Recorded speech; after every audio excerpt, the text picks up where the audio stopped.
Good morning and welcome to a Friday edition of Breakfast Central. Thank you very much for joining us as we count down to the weekend. It's just a few hours, really. I think the weekend officially starts on Friday. Number of conversations we're having this morning. Stick around. I am Olive Emodi. And I am Osaogi Ogbawa. It's been a very interesting week. Of course, you know, most of the conversations this week have been centered around the new minimum wage and, of course, the NLC strike that was eventually called off earlier in the week. It's 5 days until, of course, the deliberations with the federal government will be wrapped up, and we'll know if we will get a new minimum wage from the federal government or not. There have also been counter-arguments as to what the NLC should be asking for. And yesterday, if you watched the show, we did, bring up the conversation concerning the dearth of civil service in Nigeria. And, it doesn't seem to exist anymore. The civil service that should maybe fight for to some extent for the Nigerian people and get the Nigerian government to work, or rather maybe fight hand in hand with the NLC and get the Nigerian government to address some of the most critical issues that people are facing. But that doesn't seem to exist anymore within the Nigerian space. These are some of the things that have made conversations this week. And also, it is day 7 of Men's Mental Health Month. Of course, the month of June is where we celebrate men's mental health. And so these are some of the things that we very likely would also be bringing up, in the course of today's discussions. But let me just quickly ask, before we move on and share with you what our top stories are, what for you has been, the most interesting story that you've seen this week? Well, certainly will be the NLC strike that happened on Monday. Not just the strike itself, but the reactions to the strike. The Senate swiftly moving to potentially pass a bill that will stop National Grid and airports from being affected because of strike or planned protests. I think that was very interesting, especially because I don't think that people saw that the strike was going to wield the influence that it did wield, because also, again, people have not taken the NLC as seriously as they probably should have, because the NLC has been going back and forth with the government for the longest time. So I don't think that any of us saw the strike playing out the way that it did on Monday. So yeah, that was a shocker. Certainly my surprise of the week and my story of the week. Yeah, and I think, it also shows the mental state of the average Nigerian, because we saw that there was many more people, a lot more people supporting the NLC, this time. There were people who didn't agree with the idea of, the power grid, not being functional, and of course the airports also, and water, I believe also.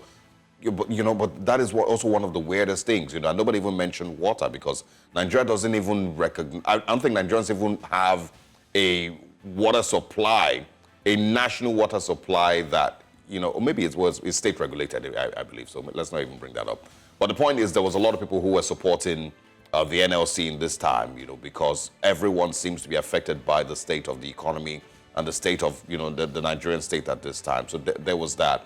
60,000 naira was a figure that they signed up with, and the NLC, of course, in their conversations have said that they want is this 6 digits now, but they want, to have at least 100,000 naira as their agreement. The counter arguments to that have been that the NLC should stop looking for an increment in minimum wage, because it will not be beneficial to the Nigerian people eventually. That is going to cause inflation. The private sector is going to suffer, because not very many people will be able to afford 100,000 naira minimum wage. They're going to have to lay off staff, and some of all those arguments, which, of course, are strong points. The arguments have been that the NLC should instead focus its fight, to demand that refineries start to work, demand a reduction in the cost of living, which, is also a strong argument. But, it's not a thing that is so easily achievable, and you cannot set deadlines for the government to reduce the cost of living. You can't say, if you don't reduce the cost of living in the next 6 months, then we're going to go on strike, or in the next 2 years. What if the government tells you that its policies is going to take 4 years before the cost of living reduces? What and are you even if you're pushing for those reduction in the cost of living, these things can work hand in hand with a demand for the increase in the wages of workers.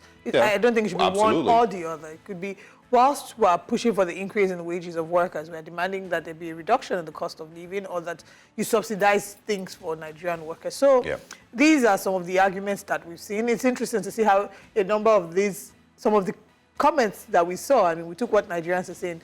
Some people have ended up politicizing this whole labor movement. And I mean, it's not surprising, right? But just a reminder that we should think of the fact that the people that we put there to represent us, to make laws for us in some cases, sometimes, I mean, we need to get to the point, like I think you mentioned this earlier, where we can recall people who have been in office, who are serving us, because we feel like they're not there to do what we've put them to do.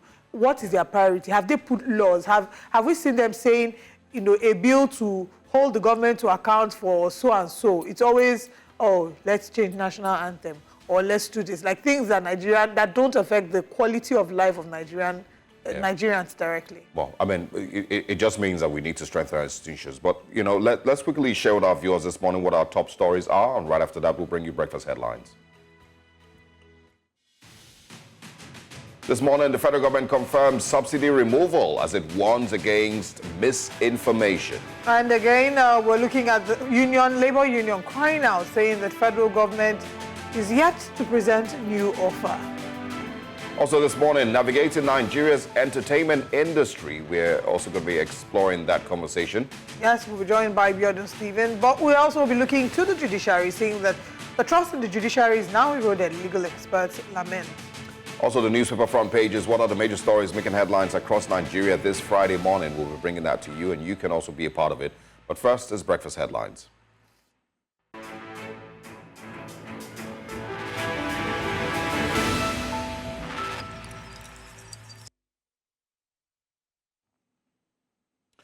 Breakfast Headlines begins in the west of the continent, where Nigeria's House of Representatives have passed for the third reading the 2024 Supplementary Appropriation Bill for the Federal Capital Administration of about 98.5 billion naira. This was as the chairman of the House Committee on the Federal Capital Territory presented his committee's report, saying that the appropriation bill earlier presented by the president has been thoroughly scrutinized and should be considered for the needed development of the capital. The submission was then unanimously adopted by the House in the Committee of the Whole.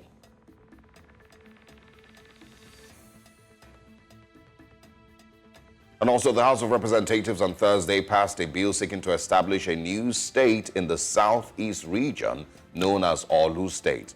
The bill, which passed its first reading, was sponsored by Ikegwonu Ugochinyere along with other co-sponsoring lawmakers. According to the draft bill, the creation of Orlu State will amend the 1999 Constitution, increasing the number of states for Nigeria from 36 to 37. The new state, with Orlu as its capital, will be created from parts of Imo, Abia, and Anambra states. And from the southeast, we go to northern Nigeria, where a federal high court sitting in Kano has fixed June 13 for the ruling on the issue of jurisdiction in the case of the Kano Emirate tussle. The court, presided over by Justice Abdullahi Muhammad Liman, adjourned the sitting following a heated argument between counsels. One Aminu Baba Dan Nagundi, Sarkin Dawaki Baba of the Kano Emirate, had approached the court asking it to restrain the respondents from enforcing, implementing, and operationalizing the repealed law. Also in the news, the Minister of Finance and Coordinating Minister of the Economy, Wale Adu, has submitted the projected cost of implications of implementing a new national minimum wage to President Bola Tinubu. Adu, along with the Minister of Budget and National Planning, Atiku Bagudu, presented President Tinubu with the cost implications of the new minimum wage in his office at the presidential villa in Abuja on Thursday. Speaking with State House correspondents after meeting with the president, Adu verified the submission and reassured that there is no cause for alarm. Moving away from Nigeria, in southern Africa, a group of ANC members protested outside the Birchwood Hotel in Bucksburg, where ANC National Executive Committee held a meeting to discuss the way forward in coalition talks. The group is rejecting the possible coalition with the DA, some calling it a racist party. ANC alliance partners have also cautioned the current leadership from embarking on a coalition that involves the DA. And finally, in the northern part of the continent, at least 4 people were killed in a fire at a popular market in the Moroccan city of Fez, UNESCO's listed old city. The blaze, which of course broke out on Wednesday evening, also injured 26 people and caused significant material damage to nearly 25 shops. 10 of the injured suffered burns, with 3 in critical condition. Initial investigations suggested a short circuit had sparked the fire. And that's all on Breakfast Headlines. We, of course, will take a short break and then move back to Breakfast Headlines.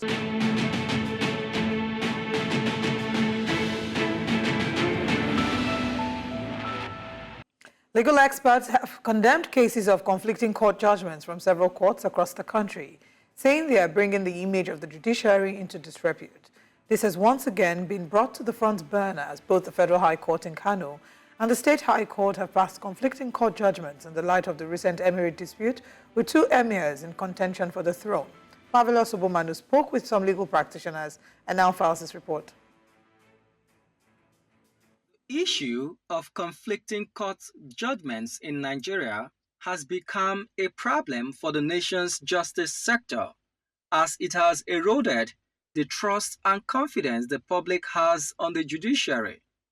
A notable case in mind is the current impasse ongoing in Kano State, northwestern Nigeria, over who the right and legitimate emir is. Two high courts, the Federal High Court and the Kano State High Court, have given conflicting interim injunctions regarding the impasse between the reinstated Emir Muhammad Sanusi II and the dethroned Emir Aminu Ado Bayero. It is therefore, like I said before, improper in law for courts of same hierarchy to sit on the same issue and make pronouncements. As a matter of, it is also called abuse of court process. People look on to us as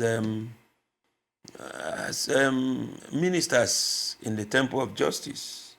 That's supposed to mean that as ministers in the temple of justice, our conduct, our pronouncements, our actions, processes we file must be a reflection of the purity of justice.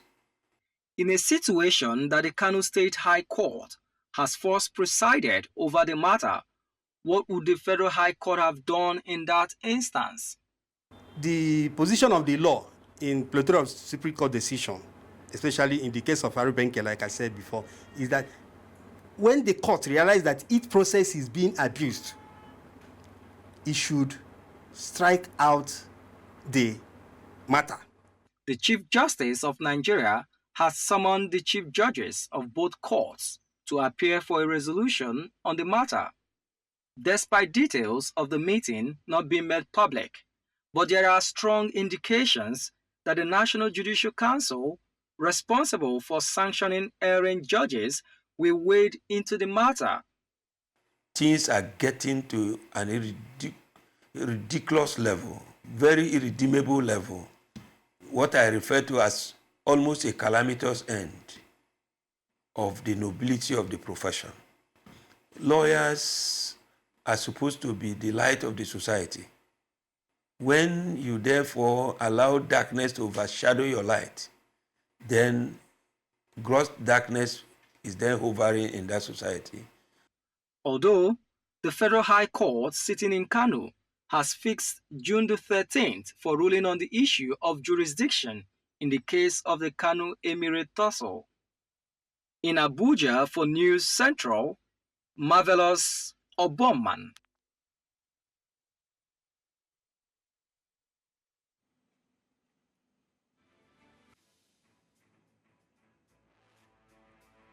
Well, a complete overhaul of the judiciary was what might be needed. I'm sure that these are conversations that come up almost every other year at the NBA conferences, and how exactly we can get to the point where the average citizen can say they completely, wholeheartedly and honestly trust the legal system and trust, that the judiciary is in their favor. I mean, I saw an article that said the judiciary lost hope of the common man, and I never forgot that. And and it's because the judiciary is often referred to as the last hope of the common man.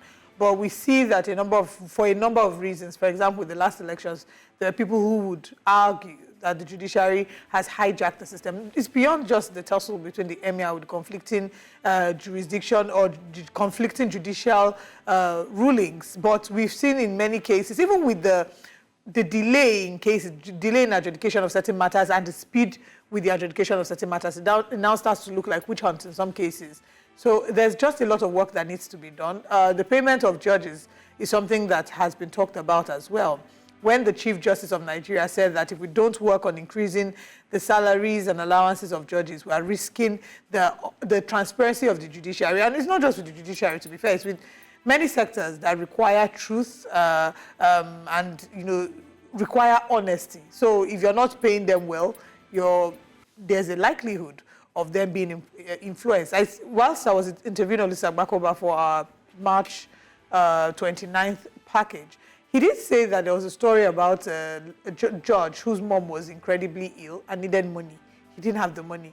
So he spoke to his circle being judges and lawyers, and they all raised money for him.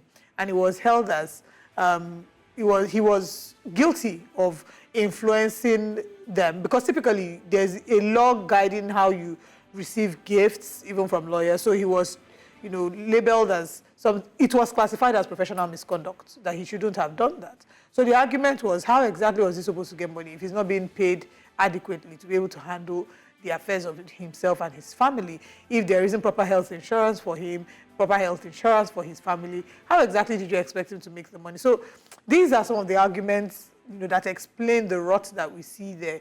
But I don't think so. I think the judicial system itself, has been degraded. I think our institutions generally have been degraded by politics, and corruption for a long time.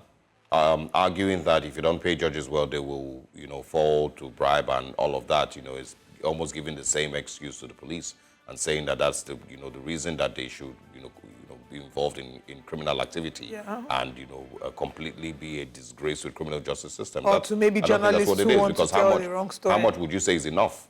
I feel like there's a standard, and we spoke about this yesterday or the day before.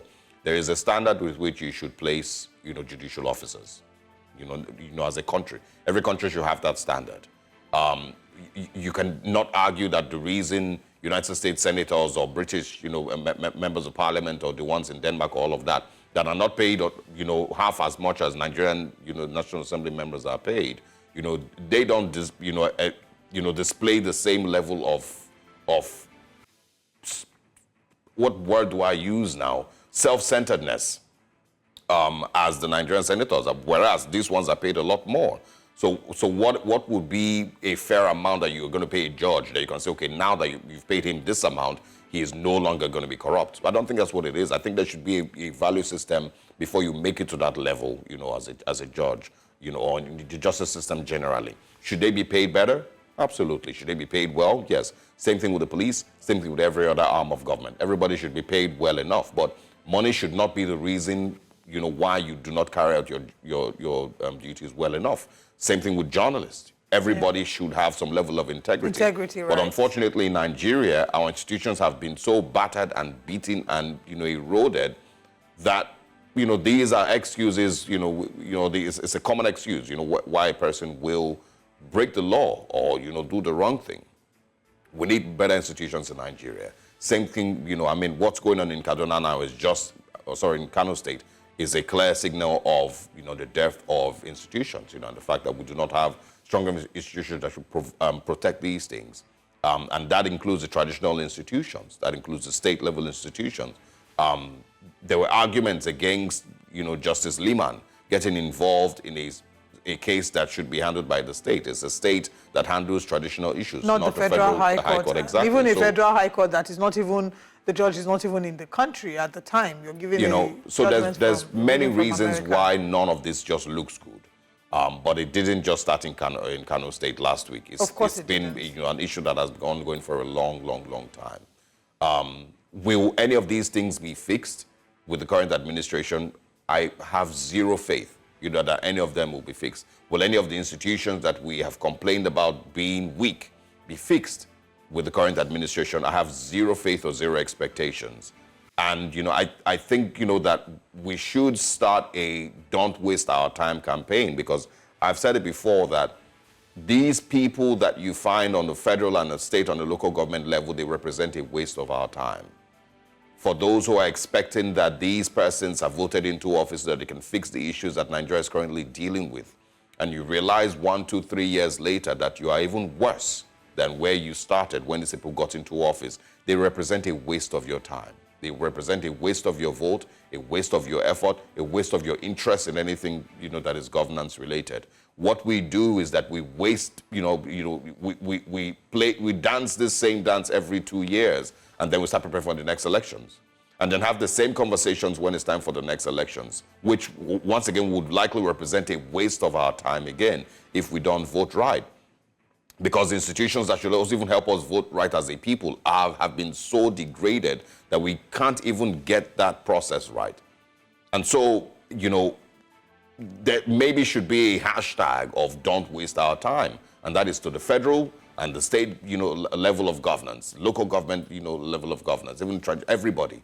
Stop wasting the time of Nigerians who have been trying to live a better life for decades, who want to see security, farmers who want to see security so they can go to the farm, businessmen who would like to see some level of ease of doing business, those who want some level of electricity, to be constant in the country. Nobody, Nigerians really aren't asking for too much. I don't think the demands that the average Nigerian has, is too much from its government. So please don't waste our time. If you know you do not have the capacity to do it, and that is including all the ministers, all of them, from works to roads to healthcare to education to infrastructure, every single one of them, stop wasting our time. But if you do not have the capacity to do what you're doing, because what I think they do there is they do not have actual KPIs. So what they do is, because I saw a report the other this morning on my way to work, I remember it was a report of one of the ministers saying that Nigeria was going to be doing, I think it was talking about launching satellites or some stupid thing like that. And in my head, I'm like, the most basic things that you should do in your ministry, you haven't even thought about them. You're talking about satellites, and so in my head, what it means to me, it means that these people get into office without having actual KPIs. And so when they get there, they start to think, oh, what can I do now that will put me in the news? But I don't blame them. I don't completely blame them. I blame our systems already, the systems and the structures that we have existing. Like we've said 100 times on this show, if I'm being hired to come and work in New Central, and I don't know what capacity I'm coming to work in. I'm just applying for a job. And then I come in and they tell me, oh, you're going to operate the TriCaster. I don't know how that works. I only know how to anchor on television. So the same way with the ministers, it's important that we have them, we revamp, restructure the way that we appoint ministers. So you know what you're coming into already. So we don't have the case of Adamu then that said, oh, when I came in, I did not know anything about education, but with the help of the government. No. Well, anyway, this is a conversation that we'll keep talking about because we think that it's important that they know what they're coming into and know if it's something they have the capacity to handle or not. And that then gives them a clearer picture of KPIs, like Osagie said, having set KPIs so we know what to hold them with. Even with the ministerial scorecard now, we really don't know how to access them because what really is the benchmark for assessing how well they've performed? Let's move away from that conversation to another. The Minister of Finance and Coordinating Minister of the Economy, Wale Edun, along with the Minister of Budget and National Planning, Atiku Bagudu, presented President Tinubu with the projected cost implications of the new minimum wage in his office at the Presidential Villa in Abuja on Thursday. Now, this follows a 48-hour ultimatum issued by Wale Edun by President Tinubu on Tuesday during a meeting with the government negotiation team on the new minimum wage. Though there have been speculations, the federal government is yet to announce its new figure for the minimum wage. Now, we, of course, will continue to watch this story as it unfolds and as it develops, and we'll bring you, of course, more details. Remember that the NLC has given the Nigerian government 5 days, of course, with the strike being suspended. And right after that, those 5 days, if they do not come to an agreement, they have said that they would likely return back to the strike. Nobody knows if that would happen or not. Will the federal government come, with a figure that the NLC will be pleased with and Nigerians generally will be pleased with? We also, of course, will see how this develops. So, and we've spoken about this, in the last couple of days, how there's many other details, to the whole conversation concerning minimum wage. It's not just an increment in minimum wage that Nigerians need. Nigerians need an increment in minimum wage, but Nigerians would also like to see that the government does what it's necessary to reduce the cost of living, reduce, how much the average Nigerian needs to have to survive, reduce electricity tariff, reduce petrol prices, reduce the cost of transportation, the cost of going to hospital, food prices in the market, reduce food inflation for 40%. There's too many things. Now, despite the removal of petrol subsidy, the Nigerian government projects that subsidy will reach 5.4 trillion by the end of 2024. This is according to a leaked draft report of the Accelerated Stabilization and Advancement Plan presented to President Bola Tinubu by the Minister of Finance, Wale Edun. Just to also quickly note that the presidency clarified that the leaked fiscal policy documents titled Inflation Reduction and Price Stability Measure Order 2024 is not an executive order signed by President Bola Tinubu, and that the 65-page draft document titled Accelerated Stabilization and Advancement Plan, ASAP, contains mere suggestions for economic improvement. The coordinating Minister of the Economy, Wale Edun, reiterated that the government stands on fuel subsidy as declared by President Bola Tinubu on May 29, 2023, remains unchanged, and that no 5.4 trillion naira provision is made for it in 2024. We're joined this morning by Community Engagement Director, CODE, Kingsley Agu. Good morning, and thanks for joining us. Yeah, good morning. Great to have you. Thank you for having me. I'm probably going to just, start with the confusion. The federal government, of course, continues to make its stance that there is no petrol subsidy. Analysts, and of course, even the former governor of Kaduna State, Nasir El-Rufai, along with others, have said that there's no way that the government can say that there's no petrol subsidy. What do you think, is the truth here? Okay, maybe we should start by analyzing from the time when that statement, subsidy is gone, was announced. Yes. Okay, that statement was made May 29, 2023. And if you look at that time, I think exchange rate was around 700 naira or so, and subsidy was removed. The price of petrol went as high as 500 and something naira. I'm using the price for Abuja now. And then afterwards, it still jumped up to around 617 naira, and currently is around 670 naira or so. And if you look at the change in exchange rate from 700 to about 1,438 naira currently, it is impossible for you to say there is no fuel subsidy, and yet the price of fuel or petrol have not doubled to over 1,000 naira currently. So categorically stating, the government is paying subsidy. It might not be paying subsidy maybe directly as subsidy, as it's called. Sometimes they use the language like under recovery and the rest, but the government is paying subsidy, either in terms of the equity it's supposed to get from the NNPC or in other forms. One way or the other, the government has to part ways with some revenue that would have come to the government just in ensure that this works. So categorically, I'm stating categorically stating it is impossible for petrol price to still be around that 600, 700 naira.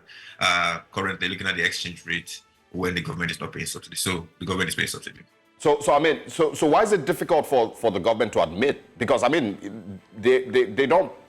I'm sure they know that Nigerians can tell that there's obviously subsidy being paid somehow, some way. So why is it difficult for them to admit? And do you think that they found themselves in a tight position, with regards to the payment of subsidies? So, if you remember the president's speech sometime last year, he said, even if they have to intervene in the prices of petroleum, they will.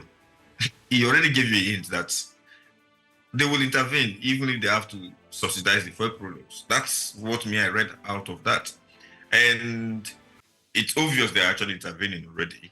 And why is it too difficult for them to admit that? I think it's a case of them not wanting to go back on some of the policy statements which currently they claim as achievement of the government. So it's like you singing that this is my achievement and then coming back to say this is my achievement. It's not so much an achievement as I expected it to be.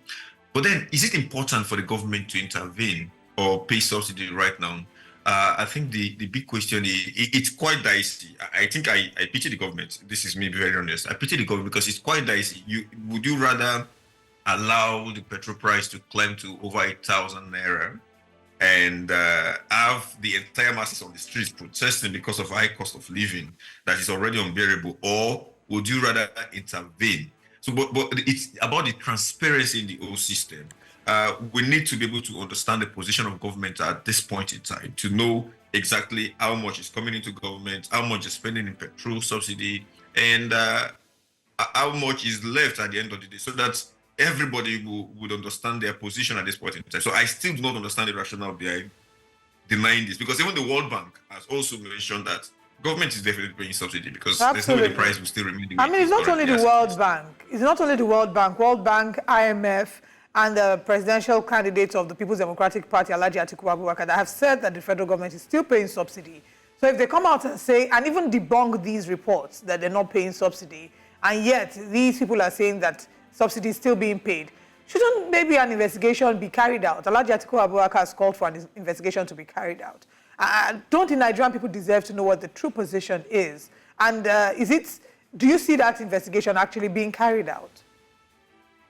So the question is, the structure of the NNPC currently is being run as a private entity, despite the fact that it's owned 100% by the government, because 50% is owned by the Ministry of Petroleum, while 50% is owned by the Ministry of Finance.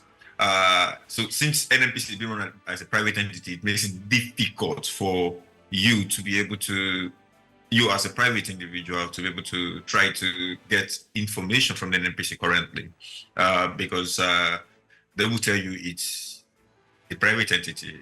Over time, we will have to write freedom of information request to the NNPC, and no response from that agency. And the response is always with the private agency right now, and as such, we're not binding by the freedom of information law. So calling an investigation would mean assessing information from the NNPC, except the government of the day would have to carry out this investigation on their own.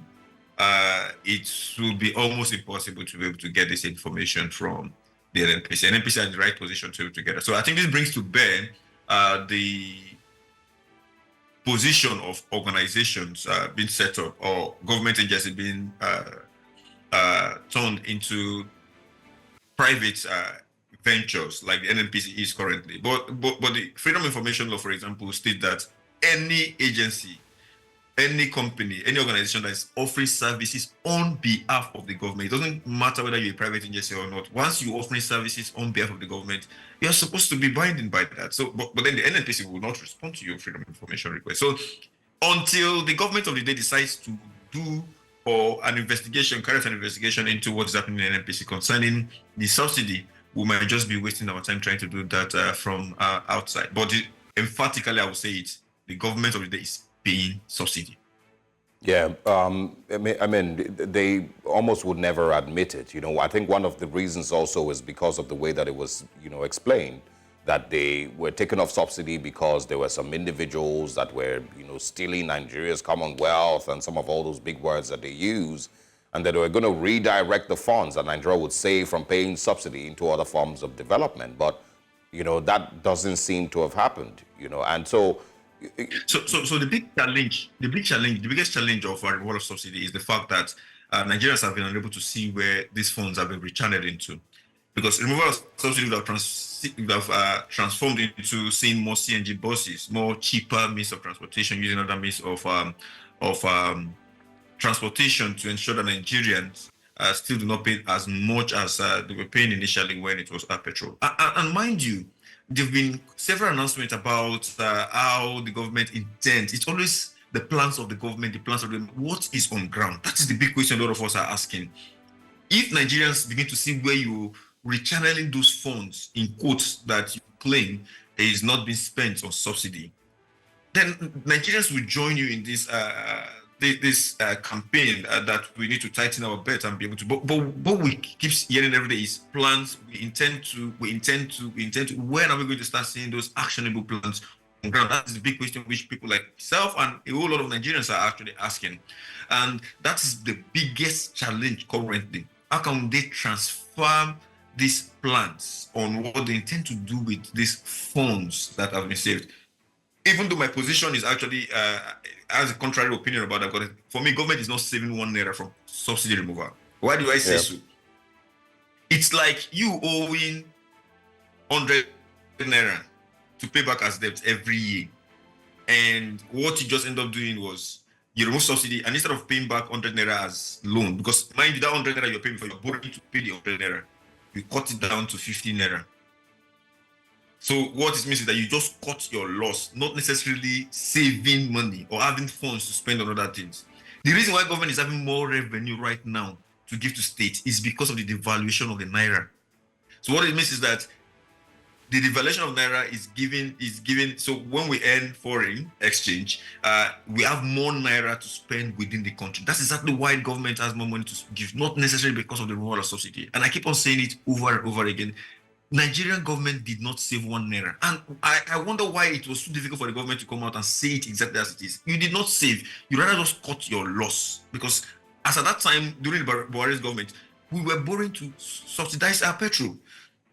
So that was exactly the position which we expected that the government should have communicated clearly to Nigerians to understand their position and where we can go about this. And I still do not understand why the miscommunication. Would you have said, that it maybe would be easier if the president, when he came in, had decided to just continue paying subsidy and then phase out subsidy? Would that have been a better plan? Phase it out, in a 3-year or 4-year, 5-year plan to phase it out? Or was his statement to end subsidy the right step, but it was just poorly managed, along with the devaluation of the naira, and then the other policies that should have come in, along with the removal of subsidy, that were poorly managed, and that's what led us to where we are today. So you see that statement, subsidy is gone, was actually one statement that shouldn't have been made. Happened. Yeah. Yes. Yeah, because, I'm guessing it wasn't even part of the script. We run, apart from running a dollar-dependent economy, we also run a petrol-dependent economy in Nigeria. So everything has a way, one way or the other, is connected to petrol. And knowing that you don't have a plan on ground to cushion the effect, there is no need making that announcement. You could have been able to remove subsidy without even making an announcement, because already President Buhari already provided funding for subsidy till the end of June. Till the end of June, yes. So you had 1 month to be able to start putting in place plans. Even if the 1 month might not be enough to be able to get some of those plans to work, but you had 1 month. And mind you, you should have even had a plan that should work, because that announcement that subsidy will not be paid after June has been made since 2022. So meaning, for a government that is serious, you would have had a plan that once you're coming in, this is what you will do before it gets to the end of June. And that subsidy will no longer be paid for. There's no need to announce, because subsidy, there was no payment, no budgetary provision in the government, in the budget for you to continue paying subsidy after June 2023. So it would have also been phased out, while your plans would have just entered seamlessly. That was exactly what the government would have done. But no, they chose to make the rash decision. I will not say they. I think the president himself chose to take the position of announcing that statement of subsidy gone. But if you look at the president's speech, subsidy is gone was not even inside there. So I will not say we. I think whoever that made that statement should actually be responsible for where we are right now. And the president himself made that statement without it being in his speech. So maybe if he had thought twice before making that statement, wouldn't have been in this situation right now. If the government machinery, like the Ministry of Finance, providing enough funds for alternative sources of power for buses, mass transit. So you see the Abuja rail line that just came out. These are what should have been put in place before subsidy could be removed. The CNG buses, we keep on hearing that CNG buses. We don't see anything about it. Now, the issue of conversion of your cars to CNG, it's not a problem. But the problem is how many petrol stations or how many CNG stations are along your route that you can easily just drive in, get by, and then continue moving. So these are questions that we need to ask and answer that would encourage people to want to go and convert their cars from petrol to CNG. So that way it's easier for it to be utilized, or for Nigeria to buy into that. And you'd have less pressure on petrol. So government can reserve more funds from importation of petrol and focus more energy on buying of oil to CNG, and also focus more funding for development in the country. But that's not what we have currently, because there are no plans, and if phased removal would have been perfect. You're talking about a country where they have the very high number of poor people. In fact, according to data, Nigeria is actually the poverty capital of the world. So if you have a country where you have people that do not have purchasing power, and then you're increasing their spendings, what it means is that the middle class that we are just hanging in a balance have just been thrown into the poverty net. So you're having more and more poor people. And this is not just my statement. You could, if you look at the World Bank Development Update of the first quarter of the year, you can see more people enter the poverty net. And more people will go into the poverty net, even currently. Well, that's unfortunately the food inflation over 40%, and you want to talk about the data, so they are all there. That's unfortunately the reality of what it is now. And I mean, if things continue the way that they are, it will get worse. We certainly want some form of transparency from the government, accountability on the part of the government, and we'll talk about this some more when we get further information. Thank you so much, Kingsley, for joining us this morning. Thank you for having me. And I think the government needs to be more transparent in all of this. And let's do this together. Else, they won't achieve much. Thank you very much for having me this morning. Thank you. Well, let's move on from that story to another. The House of Representatives on Thursday passed a bill seeking to establish a new state in the southeastern region known as Orlu State. The new state, with Orlu as its capital city, will be created from portions of Imo, Abia, and Anambra states. Now, according to the draft bill, the creation of Orlu State will amend the 1999 Constitution, increasing the number of states in Nigeria from 36 to 37. The bill also seeks to amend the 1999 Constitution by adding a new paragraph to include 28 local government areas. Unlike other Nigerian geopolitical zones with a minimum of 6 states, the Southeast has only 5.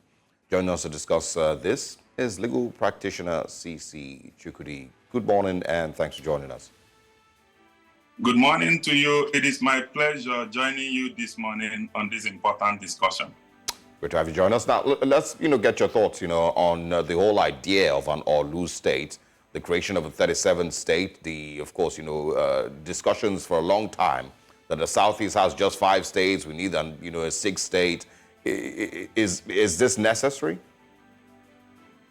Obviously, it's a welcome development, because it has been all yearning desired from majority of the members of this particular part of the country, particularly the eastern part of this country. You know that, as you rightly stated, it has all been, at all material time, 5 states that comprises the southeastern part of the state, such as Anambra State, Enugu State, Abia State, and then the other state. It means, so to say, that there is need for expansion so as to get development to the locality and to the people who are not close to this government.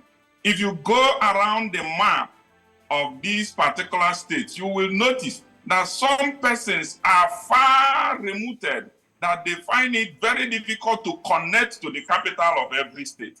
So for this area which has been selected, such from the Orlu State, that will comprise the Orlu State, this area will begin, upon the approval and assent of this particular bill, begin to enjoy the status of a new beginning.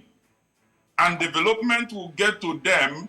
It will give an even development to all the people living in that area. Okay, we'll come to... You know the areas that were mentioned as people who would be able to benefit from this. It is not an egocentric thing to the people generally and the Southeast, but for certain persons who are living within this circle but are not benefiting directly from their states because of the positions or the locations of their towns. That is important. Okay. It's a welcome development, I must say. All right. There are other things that need to be done. Of course, we'll come to what the dictates of the Constitution Amendment will look like. But how are the other ways that you think this will impact, impact people, impact the affected regions? What are the other implications of this bill should it be passed? Yes, the other implications is that henceforth there will be a change of identity. The people who have before now registered as members of each and individual state, like people who are from Abia State, people who are from Anambra State, and people who are from Imo State, they would begin to change their identities. Their records will be altered because it has happened before. Now, another implication to this is that people who had before now been working in various government parastatals in the various states, they would be drafted back to their local community, local state, and in which case it might either change their positions in the government or affect their identity in the government. So that these are the areas it will affect them, not in the ways of economics, but generally in the ways of identity. Are there any negative aspects that we should also take into consideration? Yes. Some of these negative aspects that we take into consideration is relocations. Relocations of the people and people who are handling important files, government files, who are in the place of authorities by virtue of their change in the state.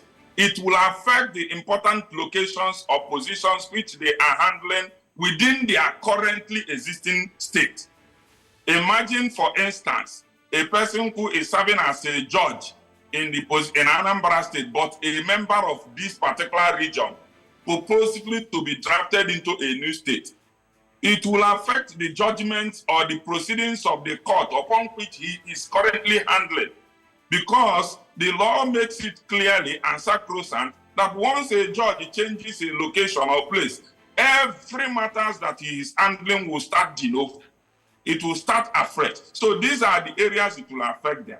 The matters which they are before now handling will start de novo, and this will be a serious cost and economic implication to the litigants in those states. Assuming, for instance, there are land tussles or serious judicial determination that is required of that judge to make, and upon the creations of this new state, it will definitely affect them. And in that case, it will be meant to start afresh and will not solve the pending problem upon which they approach the court in the first place. So these are the areas it will affect them negatively. There's arguments that there's a handful of Nigerian states that are not even viable, that a couple of these states should not even have been created in the first place. Do you think that it is necessary, instead of encouraging governments of these states that you mentioned, Imo State, Anambra, Enugu, or whichever states that are connected with this Orlu state now, wouldn't it make more sense to address the issues that these people have? Because your excuse, your reason for the creation of these states is that there are certain people that are not directly being, affected by governance in these states. So wouldn't we instead be asking government to address these issues instead of creating a whole new state that may not be viable and would depend entirely on federal allocation?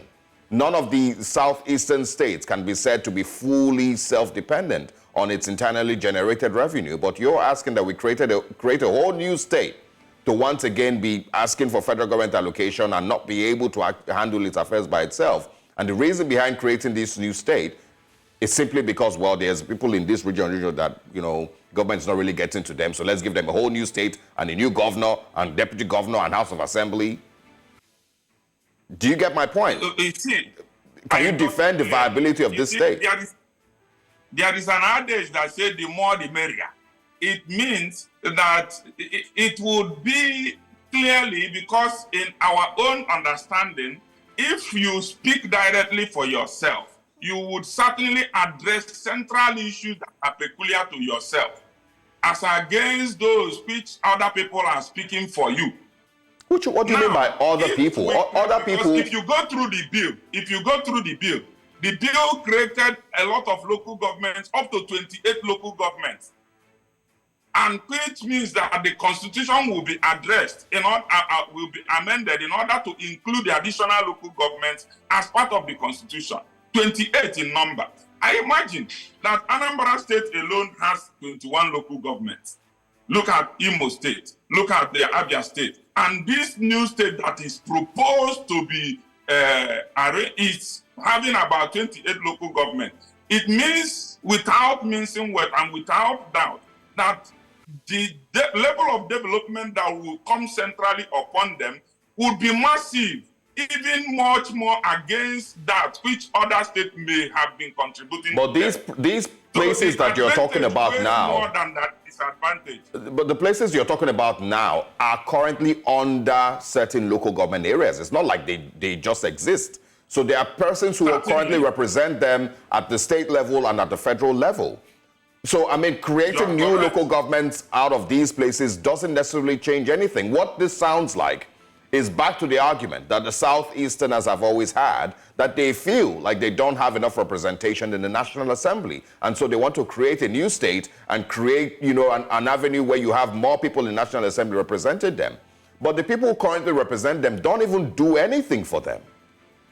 What have the people that represent? That they do not have sufficient representation. It's not about the number, but the thing. Who has it?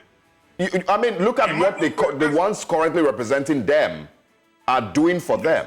Can you point out 10 things that the people currently representing every member of, you know, these communities in Imo and Anambra and Enugu and Abia and wherever these places are located, point out 10 things that the people represented in them in this National Assembly have done for them? And use that to defend the need to create another 28 representatives. Yes, I have that. I have all these things. They are very clear and crystal. The point that you are trying to make is that they already have representations within the National Assembly and even in the State Assembly. But do you know of a fact that these things are compartmentalized into constituencies? And these constituencies have each representations. These constituencies are not compartmentalized in such a way that it is equal to another. That is to say, constituency A may be greater than constituency B because of the numbers of the towns and local government that constitutes a particular constituency. Now, it means that a particular person speaking for a larger constituency may not be able to get enough representation for other people who are remotely located. When you say representation, are you speaking of finances? Are you saying resources, financial resources, or what do you mean by representation?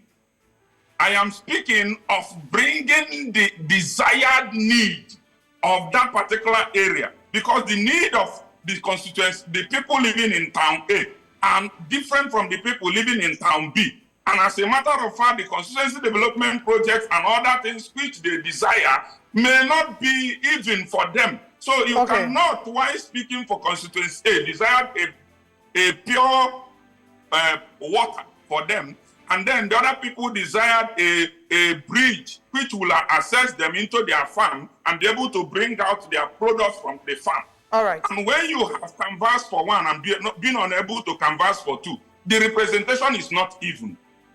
Okay, so the argument in support of this is that most geopolitical zones have a minimum of 6 states, and you know the Southeast has only 5. And in the interest of equity, whilst this may be a valid argument, do you think that the country can afford this now? Currently, there is nothing this country cannot afford, if only we can be truthful to ourselves. What we are doing is robbing Peter to pay Paul. But if the country can be truthful and sit upon the table with a sincere mind, there is no form of development that we cannot achieve in this country.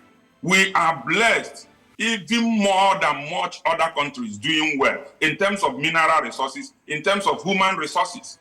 We are more blessed than many other of these countries around us that are doing better than us. All we need is a good governance. All we need is proper representations of the people whom you are representing, knowing what they require at a particular time, what is necessary to them.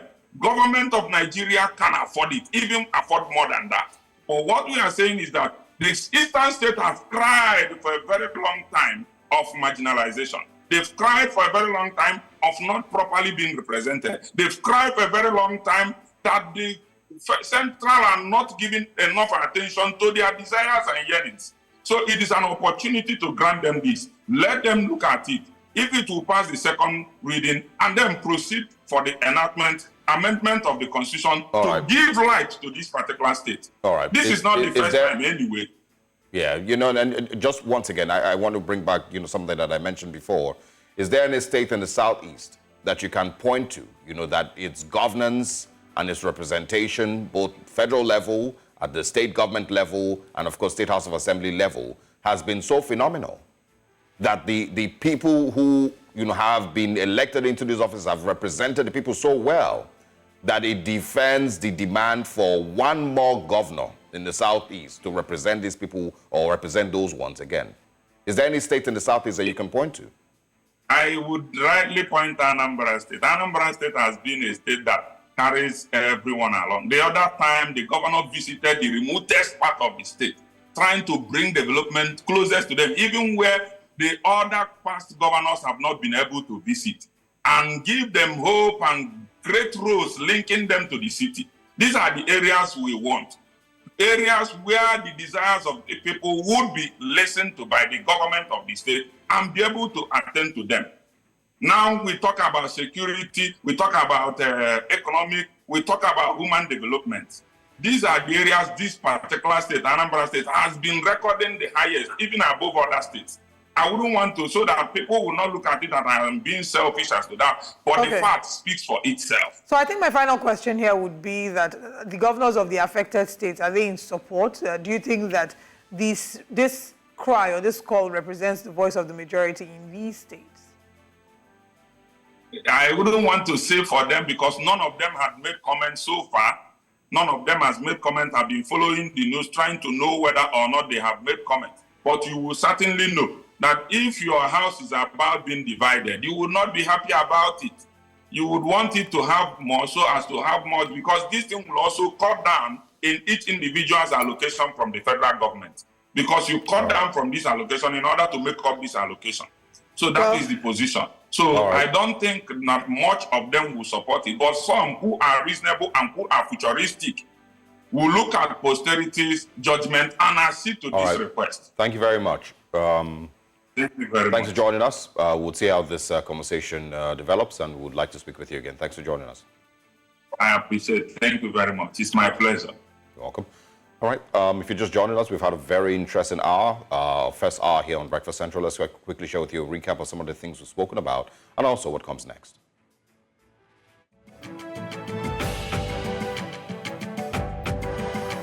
Of course, warns against misinformation. We also shared with you the federal government is yet to present a new offer. Labor union cries out as they demand for, a figure beyond 60,000. Trust in judiciary now eroded. Legal experts lament. We did also share that with you this morning, but that's not all this morning. Let's share with you what's coming up. Coming up next, Which Way Nigeria, where Osalgi will be sharing a thought-provoking monologue as he always does. Navigating Nigeria's entertainment industry, we're joined by Biodun Stevens. And we also will be reviewing the front pages of the newspapers right next to see what some of the stories are. Stay with us.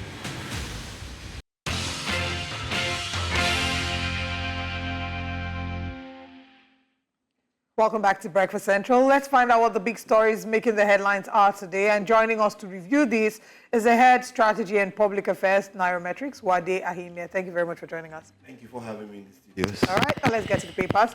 First paper this morning is the Punch newspaper. On the front page of the Punch, the big story there is 3.3 billion loan for crude. That's $3.3 billion loan for crude. Federal government gets $925 million. Lifeline as Naira trades 1,481 Naira to the dollar. I guess this is just our reality we have to accept now. That we may never see the days of the Naira being 700 or 800 again. I think We have it's... stability, yeah. That's so. When a lot of people started talking about Naira, whether it would trade at 750, 800, the minute it got to 1,000. You know what? Let me actually just go through the headlines. So we'll then come back to focus on this story. We'll start with that. Afrexim Bank disburses additional $925 million on the $3.3 billion loan for NNPC. Motorists groan as flood overruns Lagos-Ibadan Expressway, bridge, and others. That's not good. Heritage Bank, shareholders push for MD and ED's probe. 4 Hajj pilgrims nabbed with 2.2 kilograms of cocaine in Lagos hotel. Presidency denies 105,000 naira pay as Labour awaits Tinubu's offer. National grid shutdown treasonable, according to the SGF. Reps dump 740 billion naira misused natural resources fund report. Atiku demands probe as federal government denies fuel subsidy repayment. That's all for the Punch. Let's go to the Vanguard newspaper. All right, and the Vanguard newspapers this morning, it says there, big one on your screen, minimum wage talks, Labour gets restive as federal government plays waiting game. Labour committed treason by shutting down national grid, says the SGF. Edu and Bagudu say no cause for alarm. And also technical committee to be set up on other things, says ministers. Reps move to create new state in the southeast as bill passes first reading. You can also find out the Vanguard this morning, top of your screen. Heritage Bank customers count losses, wait anxiously for NDIC. Presidency to Atiku, no 5.4 trillion naira fuel subsidy provision in 2024. Wike gave more federal appointments to Jaws, says, or Rivers to INC. I'm not sure why that is coming up. And also CBN will implement bold reforms that make economy work, says Cardoso. These are the big ones, I believe, that we can find on the Vanguard newspapers this morning. And then quickly on the Daily Trust before we have our guest join us and share his thoughts with us. All right, on the Daily Trust newspaper this morning, bandits kill 7 policemen and 35 others in Zamfara, Katsina. Review security strategy, Senate tells Tinubu. Tambo calls for state of emergency. Over 9,000 terrorists killed, 9,562 fighters surrendered in 1 year, according to the military. Federal government insists subsidy gone. Atiku alleges lack of transparency. 318 billion naira waivers, concessions affected our revenue, according to customs.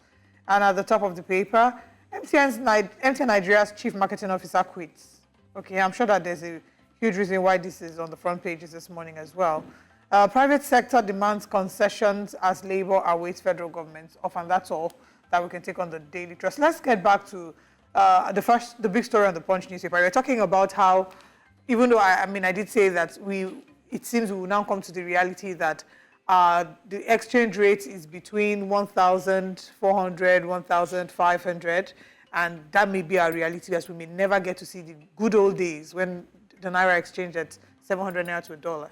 We might be able to if we inject more into the economy and become more of a production country than a consumption country. Countries who are able to export more and depend less on just one item for foreign exchange, then you have multiple options of foreign exchange earnings.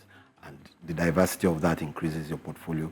Increases the amount of foreign exchange you can earn, and also increases, at the end of the day, revenue that you can earn. I don't know why they call it a lifeline. This is just the second tranche of the 3.3 billion loan, which the first, I think it was 2.05 that came in December 2023. This is the second tranche that takes it up to the 3 billion. I think it's left it's just a little bit more now, or that's the full amount in totality. We'll wait to see that. But it's coming, it was supposed to have come in January, at the end of January. It's coming in June. I guess those who were party to providing the funding, had to sign out and work out all the final details. And now that it's ready, the monies have come into the NNPC. So, yeah, 1,481 has been, hovering between 1,415. That's what it's been in the past weeks. In the past couple of weeks. After that false alarm that we saw earlier, I wish I had bought dollars during that time. Poor judgment score. When it went to 1,100 naira? To 900 naira. No, when it got to 900, actually. Well, it stayed for 900 for like a couple of days and then went back to 1,000. Well, but the other thing is that, was it really available? Well, Anyway, I don't know. But I wanted us to still take another story on the Punch newspaper before we move. National Grid treasonable, shut down treasonable according to the SGF. Of course, we saw that the Senate was making moves to criminalize the shutdown of the National Grid as well as the airports because of the NLC action. What are your thoughts on this? So first and foremost, I hope but I do know that shutting down the National Grid is a security issue. And when it becomes a security issue, it could be a treasonable issue. And that's the reality. What of when the National Grid collapses? Why is that not a treasonable It's also an issue. But the National Grid has been collapsing for how long? Has anyone ever been asked? Just a second. Questions? That's a part of the National Grid working. So systems can collapse. But when someone goes there and shuts down a system, then it is an offense because let me finish, because you want to punish or you're trying to their get something. argument is not that they intentionally shut it down. What they said is that they withdrew their services. And how did it go down if he was running if he runs automatically? Because you see, this isn't the first time it's happened. It's happened under the military regime, under Babangida, where the transmission company went on strike. They shut down the grid. People were arrested because the federal government has the right to bring in the military because we have a backup of people who can run these things in the military. To bring them, oh yes. And that's what happened. I think it was in 1990, 1991. Check our records. I mean, So when people say, oh, they're calling it a treason, yes, it is. Because you should go on strike, you're not manning it. That's fine. But you don't shut it down. You shut down businesses, people's livelihood. So is it really necessarily that they shut it down or... So who turned it off? Well, I mean... It didn't collapse. Nobody said... Does it run on autopilot? I get... Does it run on autopilot? I'm not adequately So those who informed are about... manning it, if you say you are not manning it, are you with me?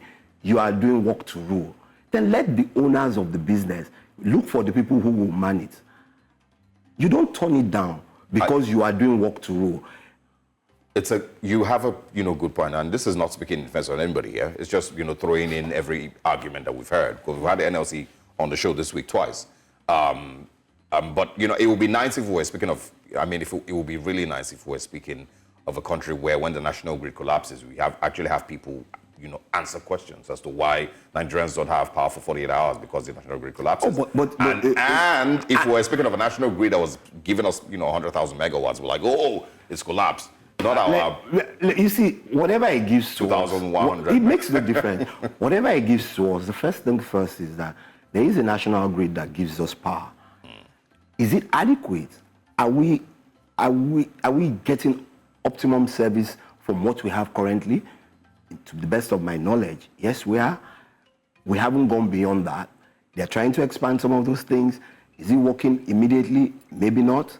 And it's not in defense of whether it's the government or it's in defense of, first, the economy of Nigeria, the security of Nigeria, because a complete shutdown of systems of power, are you with me?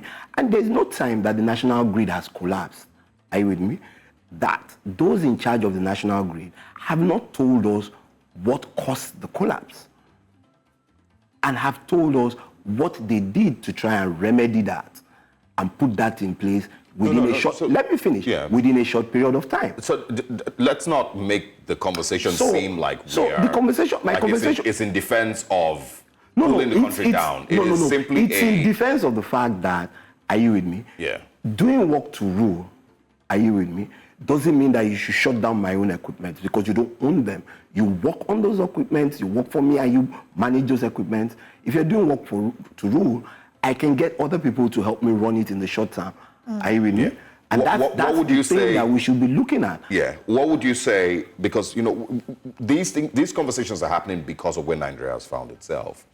What would you say is a way that the NLC can send across a message that they'll be to the taken federal very government that will be seriously. effective enough to the federal government? Because again, the reason those conversations are happening because of where Nigeria is, there's no civil society in Nigeria as it stands.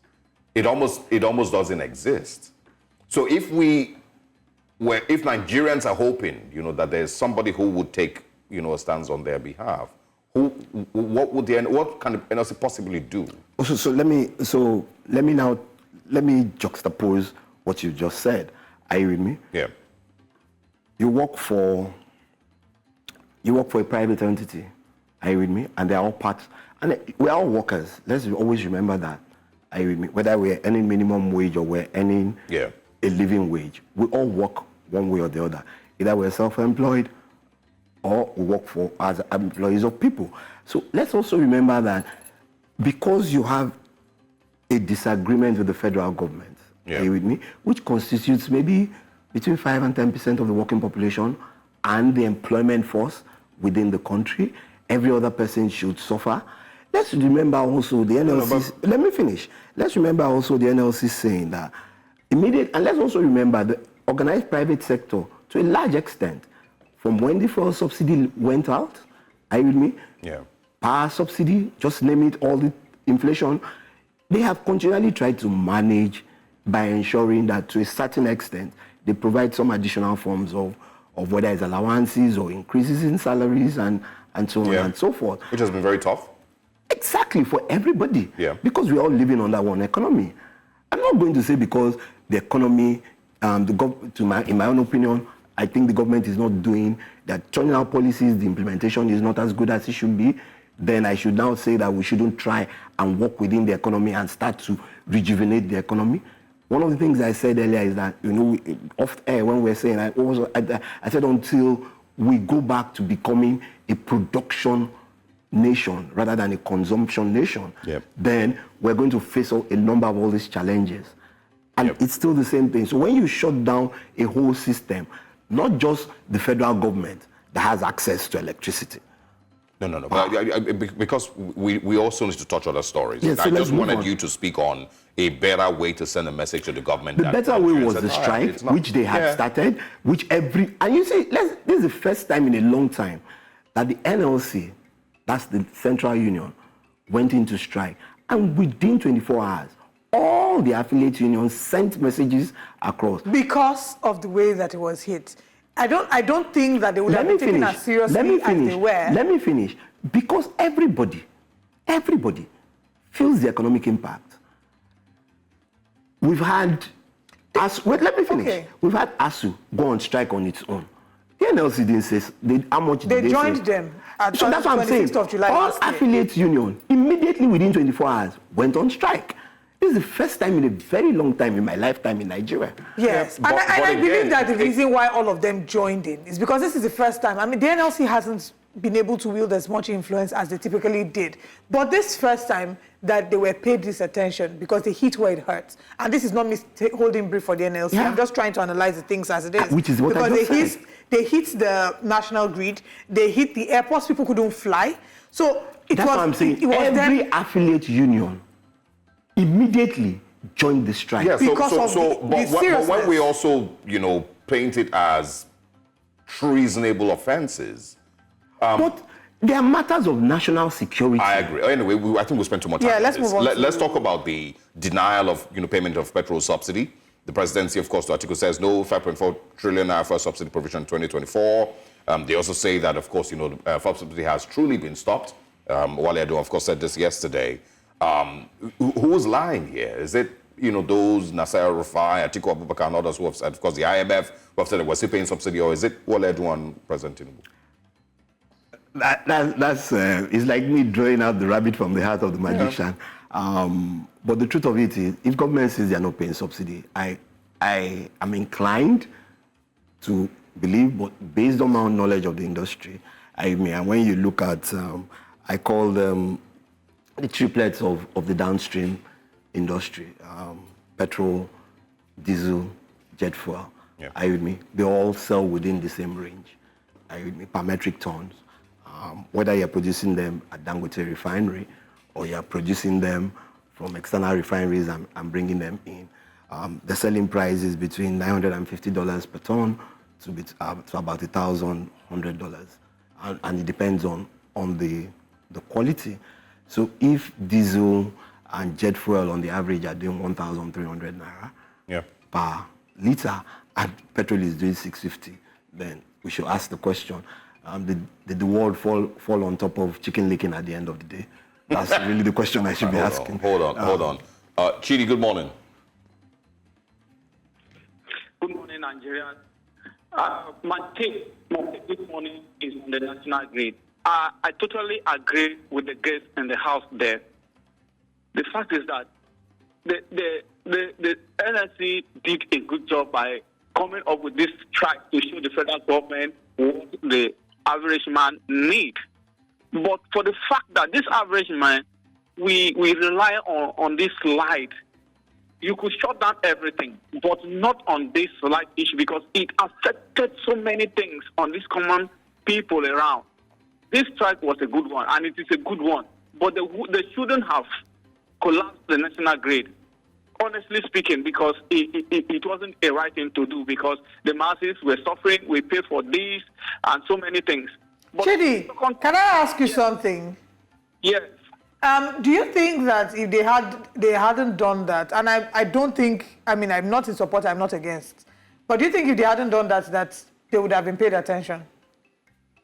Yes, they would. They would.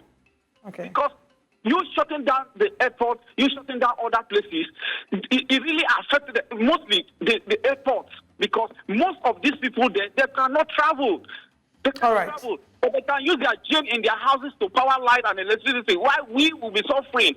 They will not feel it. But once they shut down that it would have, in fact, that was the best thing they would have done. All right, Chidi, thank you for making your point. I mean, I think that we need to get to the point where we strengthen the systems, where if they call a strike, people take them seriously, so we don't have to get to extreme measures. But then... and like I said, I did think people took them seriously because all the affiliate unions joined immediately. Okay. And that's enough seriousness to tell the whole country that the country was going to shut down. All right. I don't know if you're done speaking about the... petrol subsidy issue? Yeah, because I wanted to bring up another that's story. what I was saying. So, like I said, I don't know what happened. Did we cry wolf so many times and now the wolf has come and taken the cock? Anyway, but the truth of the matter remains that I know there's a document out there, and I would defer to what the special advisor on communication has said for the president, that it didn't originate from the presidency. And that I would agree, because the presidency hasn't come out and said there is a policy document or a policy statement or an executive order on how they want to work on the economy over the next 1 year. What I think has happened is that there was an economic team that was set up. The team had met, they had been given a mandate to go look at what is going on. Are you with me? And in the process of looking at what is going on, they've seen some of the things that are going on. They've now decided based on this, these are some of the things that the president needs to sit down and consider in terms of recommendations towards what his next 1 year should be looking like, and so that he can put those things in place. There is a document one way or the other. I've seen the document.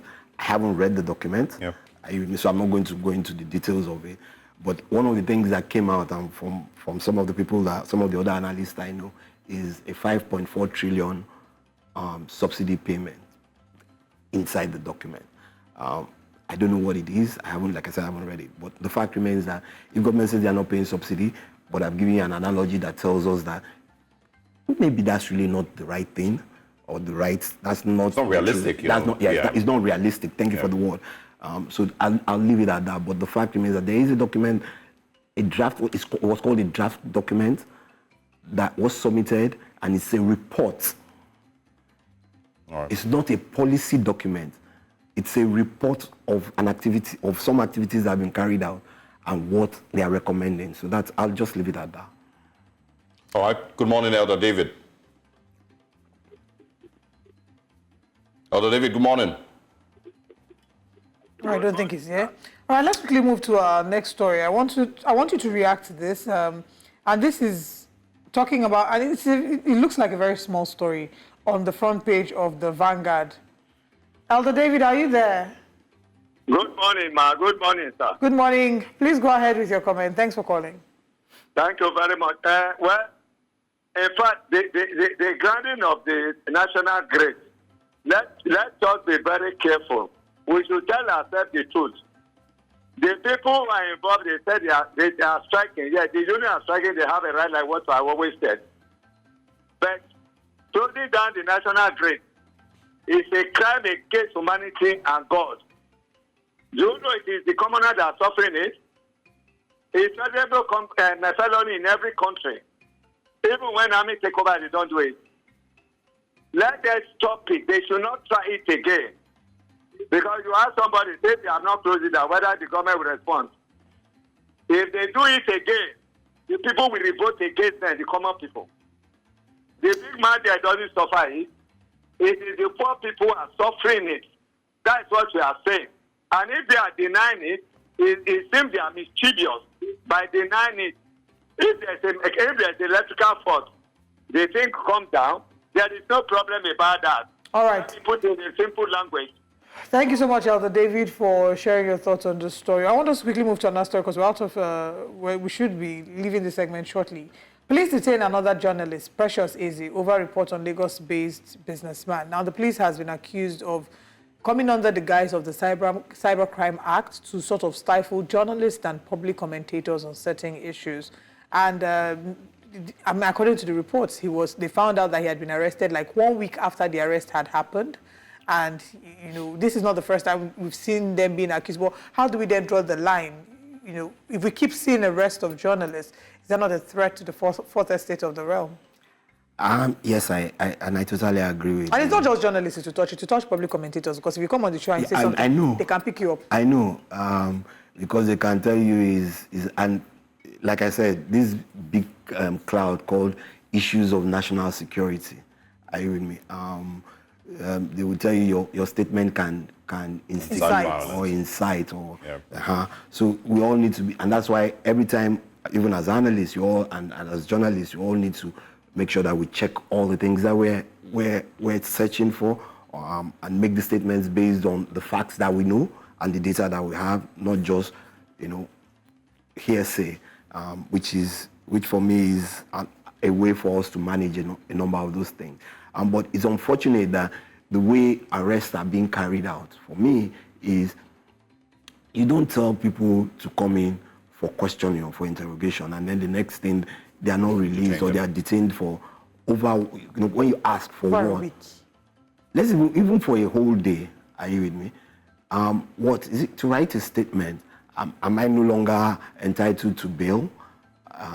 So what have I said? Is it that there are statements I've made and I cannot collaborate the facts? Yeah. Because those are the kind of things you should be asking me. I said this about Mr. A, and then I show you the facts or the evidence of what I have. So yours is now to go and do some further investigation and say. And at this point, you know, these people haven't even been charged with anything, you know. So you're detaining them for your own personal reasons. I mean, just why the reason? And then we should also, one last thing, people should also be very careful.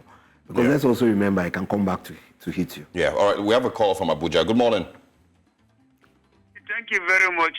Good morning. How is work? Very well. Go ahead, please. Oh, I think my contribution goes to this way, that if that fuel subsidy, they save the money, fine. Where is the money? How much do they save after removing the fuel subsidy for 1 year? Where is the money and how much is the money? Let us know. They remove the fuel subsidy, fine. The money is how much do they save after removing the fuel subsidy? And what do we want to use it for? They can tell us that they are not paying fuel subsidy and they cannot tell us the figures down we have in the ground. How much is the figure they save for Nigerians? This is the figure we said because of the fuel subsidy, and this is what we want to use it. How much is it? So what are we talking about? All right. Thank you, Garo. Two stories on The Guardian this morning that I think we could quickly rush through rather. On The Guardian, poverty amid plenty, says growing nation of destitutes as homeless kids invade Abuja and the southwest. You must see a lot of them, you know, across Lagos in traffic. Too many of them, actually. These young kids, you know, begging, you know, in traffic, cleaning your windshield and all of that. It seems like they tripled in the last 1 year. And also, at the bottom of the screen on The Guardian, it says, Obedient Movement belongs to no political party. Obi tells Labour Party. If you can quickly speak on both of them. So, like we've heard I think it's the UNC or is the World, I can't remember which one of them, but they said that at least another 10 million Nigerians have been added to the 133, Somalia, I think, you know, is getting 133 million multidimensional poverty Nigerians that we already had. So you can see the effects of that. More children are out of school. Additional children have been thrown out of school because the economy is not helping their parents. They need to survive, they need to feed, and so on. And in terms of the Obedient Movement, if the person whose name is being used for the Obedient Movement says he belongs to no party, then I have no choice but to agree with him. So it's a group, for him, he says it's a group of people who believe in a cause. So whichever affiliations or associations they decide to go join in the future, then Yeah. it's really nice. On the initial story, if we're talking about now, more than 133 people in multidimensional poverty, maybe the highest, figures across the world, comparing, population statistics. We've gone 1 year, since the current administration got into office. Do you still believe in the idea that this is, like the president says, pregnancy? It will take a while before, the woman gives birth, so maybe we're in labor now. Do you still believe in that whole idea of gestation period, and so it's going to get better? Well, so technically what you will say is that there are 3 trimesters, except the president is telling us that he's just gone through the first trimester and he's starting the second trimester. Well, we had And the guest who told us that the gestation period is 2 years. So if the guest told you that, like I said, I don't know. So if he's telling us he's gone through his first trimester, for those who are married, or who their wives, or women who have had children, they will usually tell you that the most difficult trimester is usually the first trimester, where your body has to adjust and get accustomed to a new being inside you. So if he's gone through that, and this is the first trimester, then I think he's gone through some of the most difficult parts that he needs to go through in terms of having to put those policies out. Yeah, but now the second part is, how do you now follow up and ensure that having been beaten left, right, and center, that these policies now are going to be implemented the way you want them to be? I guess that's part of the things that the economic team has provided some guidance on. So let's wait and see what he unveils from that within the next couple of weeks. And then we'll say, okay, we're in the second trimester where there's more stability. It's easier to understand how to feed the baby inside the tummy and so on, and then prepare for that delivery period. From your analysis, so that's what the president has said. But the way that you have analyzed the last I think we're going into the second trimester. Second trimester of the pregnancy. Of the pregnancy. So do you think that this is the most difficult stage of it? No, and the next one I think this is the easiest part of it, because your body is now accustomed to it. Let's talk about in real terms in Nigeria now. Forget about pregnancy. I'm glad you forgot about pregnancy. Let's talk about it in and I'm trying to relate it to real time. Yes. These are the times that you should start to see the effects of a number of how these policies have been implemented, and start to see the turn down. If you look at inflation figures over the last 3 months, they're slowing down in terms of month on month. You get? So is there a bit of a slowdown? Even the rate at which food inflation was growing when the administration first took over has slowed down considerably. Are you with me? Yeah. It's still on 40. It's still on 40, yeah. Do you understand? So it was, I think, maybe 0.3 basis point that it went up. So those are things that you need to start looking at. In terms of stability for the FX, are we there in terms of stability? Like you said now, you are sure that it's between 1.4 and 1.5. You can budget on that. Yeah. And you're not going to wake up tomorrow morning and it's thrown out of. Well, we don't even know that, to be honest. Yeah, but that's what I'm saying, that we're beginning to see stability. Yeah. And for that, when stability starts to come in, then what then happens is that you start to get more people adjust to the system and implement the systems and make it work the way they Time will tell if this would be an ectopic pregnancy or miscarriage or a bouncing baby boy. I hope he's not a miscarriage. Twins. I hope he's a twin so that Nigeria is blessed. One boy and one girl at the end of the day. We'll see in 4 years' time. We'll see. Thank you very much. Thank you for having me in the stopping by. studio. Always interested in speaking with you. And we'll look forward to seeing you again. Thank you very much. Have a great day. You as well. All right. For those of us, of course, who are in the first and second trimester, stay with us. Let's keep the conversations going on Breakfast Central this morning. Welcome back. And my top story of the week, of course, this is how we wrap up the show every Friday. My top story of the week is the issues in Kaduna State with accusations of the former governor of Kaduna State, Nasir El-Rufai, of mismanaging or misappropriating 423 billion naira. Of course, that made headlines the whole of yesterday, and of course, conversations, continue to spiral out of control as to, whether he was guilty or not guilty. Former Kaduna State Senator Shehu Sani also had his bit to say. I think I quickly also share that with you this morning. from Senator Shehu Sani, where he was saying that these are things that he had pointed out a while ago. And it was not, yes, he said, for 8 years, I stood alone telling the people of Kaduna State and the country how our state was systematically looted by the governor and the criminal gang around him. The people inside and outside the state were deceived with aesthetics and industrial scale propaganda. They wrecked the economy of the state, enriched themselves and their families, destroyed the lives and livelihoods of millions of people, and used religion to divide our state. I was persecuted, and many attempts were made on my life and that of my supporters. Many politicians in the state were silenced out of fear of arrest, attacks by thugs, or having their properties confiscated or demolished. I refuse to be silenced. The Kaduna Assembly report is a vindication. Of course, there were many other fallouts, to the accusation or the allegation of 400 billion naira plus misappropriation by former Kaduna State Governor El Rufai. But one of the things, that I found interesting, was, the realization that, most times, if you look at, at Nigeria's recent and, past history, from Yahya Bello to Ganduje to El Rufai to Wike, many of these cases, a lot of times, it always just ends as an accusation. Aside the governors who were, I think it was the Plateau State governor, I believe, and one or two other governors that eventually went to jail, under Goodluck Ebele Jonathan's time. I hope I'm not getting it wrong. And of course, were pardoned by President Muhammadu Buhari, by the Nigerian Governors Forum and President Muhammadu Buhari during his term. There's not been any governor that has been prosecuted, investigated, prosecuted, and eventually sent to prison for mismanagement of funds of the estate. And we're talking about billions or hundreds of billions of naira running into trillions of naira in the last decade or more.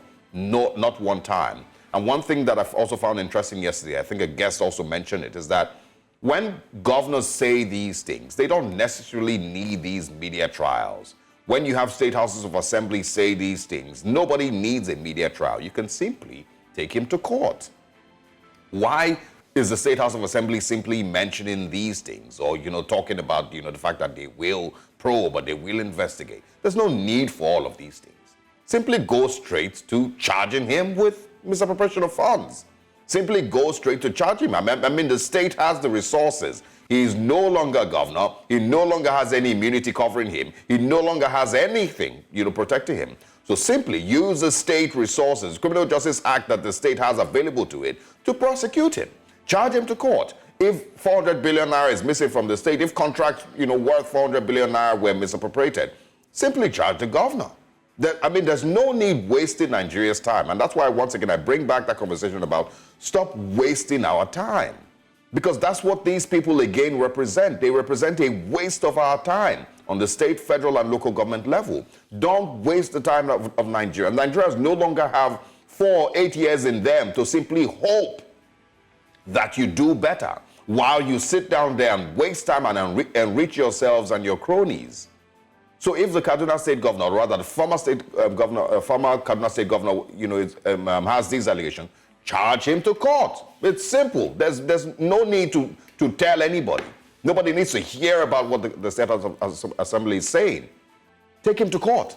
Let's see how he defends himself in court. If he's found guilty of these, allegations, then he should do jail. Same thing with Nyesom Wike and any other governor that has been, mentioned lately.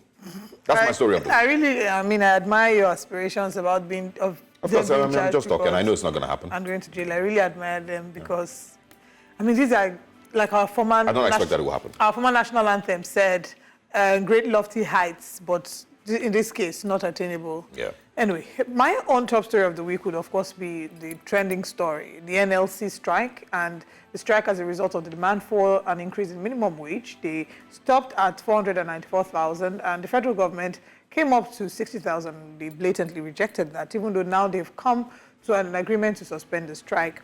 And why that is my top story is because, yes, I understand and I empathize with the plight of the Nigerian people, the Nigerian workers, whose earning does not reflect the current reality of the state of the nation. We are seeing inflation. Inflation is at an all-time high in comparison to what it was. And this current 30,000 naira is something that cannot, when you take 30,000 naira to the market, you know how many things you buy. They're very few. So it's worrisome to imagine how a family will be able to survive. on 30,000 naira. So yes, I completely empathize with the plight of the Nigerian worker. Labour also demanded a reversal in electricity tariff, which is something that every Nigerian has felt the impact with the recent band classification, band A, band B, band C. And some people complaining that whilst they've been moved involuntarily to band A, they then have to pay exorbitant rates and still not getting the required amount of electricity categorized under band A. So Nigerian Labour is singing the song of the Nigerian people, something that would demand the change that the Nigerian people deserve. They, however, have been accused of economic sabotage because they shut down the national grid and they shut down the airport. Whilst I do not support, I do not speak for, I do not speak against that action, what I will say, however, is that from all indications, if that didn't happen, they would have not been accorded the seriousness that they were accorded in this strike. Before now, we've seen how the Nigerian Labour has been criticized as not being a serious arm. People don't take their strikes as seriously as they should. They've called strikes, even this year, but how many people took these strikes seriously? And the essence of a strike is to pass across a message, to hit where it hurts, so that you pay attention. So maybe the conversation should be about us going back to the drawing board to figure out a way how we can strengthen our labor union such that they don't have to take extreme measures before they are heeded, before their cry is being paid attention to. Maybe we need to go back to the drawing board to ensure that we can make systems and structures that ensure that when labor sneezes, the country catches a cold, so that we go back to the NLC that it should be, the NLC that can hold the government to account. Government had adequate time. The NLC had given the government till the 31st of May, saying that if after the 31st of May their call was not heeded, they would go on strike on the 1st of June. So acting all surprised and brand new was quite fascinating because the government was very well aware that if these demands were not met by the 31st of May, the NLC would go on strike. Current situation right now is that the government and the NLC, the tripartite organization, have come to an agreement to suspend the strike temporarily, 5 days. Nobody can come now and claim that they're not aware of the fact that 5 days ultimatum was given to the government to come back with a report. President Bola Ahmed Tinubu has given the coordinating minister of the economy, Wale Edun, the ultimatum, a 48-hour ultimatum to come with a plan. The Minister of Finance and Coordinating Minister of the Economy, yes, to come with a plan for how exactly this would run. 48 hours was the deadline given. 105,000 naira has been a figure that has been floating in the air, cannot confirm nor deny this. However, Labour, through some of their representatives, one of which we've had on the show, stated that they will not collect anything less than 6 digits. So agreeing to receive over 60,000 naira does not include 61,500 or 60,500. But we'd like to urge the federal government to pay attention to Labour's demands and find a middle ground so that we do not end up going on another strike after the 5 days. Because this time around, nobody's going to claim like they do not know or they did not know that this strike was coming. And yet again, I would say that we should go back to how we can strengthen the labor institutions so that labor is taken seriously and do not have to go on such dire. It's not the labor institutions. Yes, labor definitely should be strengthened, but I feel like, like I've asked, a few times this week, what happened to Nigerian civil society? That's where, it died from government repression, from violence, and some of all of that. We had Razak Olokoba here yesterday, and, off camera, he did mention that those were some of the things that, have killed civil society in Nigeria. The last time we saw a major protest against government, it was, kind of spearheaded by the current president, and that was in 2012, the Occupy Nigeria protest. Since then, we've not had everybody come out, including pastors and church leaders and civil society, and activists and the likes come out. But even when they come out to protest on the 20th of October, we did see a protest by young Nigerians coming together from different parts of the world, and we see how it ended. Yeah, so, yes. So there's that. Yeah, exactly. We see how that one ended, and so it is a complete, dearth of Nigerian civil society that has made labor also lose credibility and also then maybe resort to these extreme measures in order to pass its message. And I agree with that, but it's not just that it has made labor lose its credibility. Even the way that labor had carried on with its strike, they announced a strike, it always felt like then they were always throwing strike in people's faces. They announced a strike and then 24 hours later they've called off the strike. It felt like they hadn't. It's just like what this administration does. Roll out a policy, then think about it much later. There's definitely that, but for me, the point is there's no civil society, and that hurts the Nigerian people because the Nigerian people themselves have not even been able to ask government, critical questions. So it's unfortunate, but it is unfortunate. We'll wrap up the conversations here. We'll be back here again on Monday morning with Breakfast Central. Breakfast Extra comes your way tomorrow morning, same time. Thanks for joining us all through the week. I am Osaogie Ogbonwa. And I am Olive Emodi. I know it's the weekend. Do not drink and drive. Turn up with sense. See you on Monday. Bye-bye.